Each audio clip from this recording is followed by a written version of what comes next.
Meu amor, você está fazendo a dança do acasalamento pra mim? Que acasalamento que nada? Tá doida? Tô me imaginando aqui montado na manhorda. O quê? Você está se imaginando montando na vaca?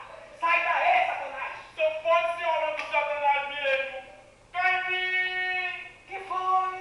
Aconteceu uma tragédia. Que tragédia! Uma desgraça. Que desgraça! A vaca sumiu.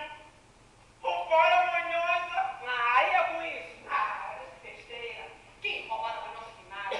Eu vendi a vaca. Eu não sou mulher que tem segundo plano. Vendi, tá vendido. Mulher sem escrúpulos. Sem escrúpulos, eu? Ah, só faltava colocar a manhosa na cama pra dormir conosco. E eu lá, toda cheirosa alfazema, e tu nem me procurava.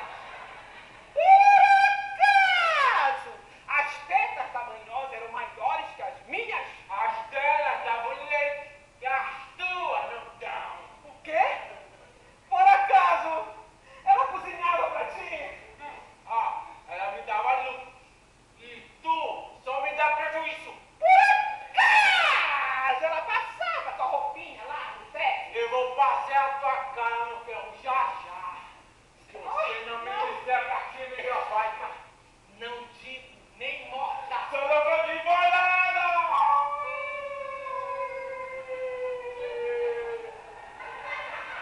Meu coraçãozinho! Eu não vou suportar ficar sem minha mãe.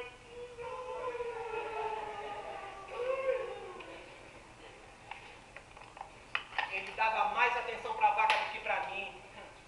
Acordava às 5 horas da manhã, só pra ver se a vaca estava dormindo, se estava bem, se estava com fome. Dava presentes pra ela e pra mim não dava nada. Ele morreu, mas eu não disse pra quem eu vendi a vaca. E nem me arrependo.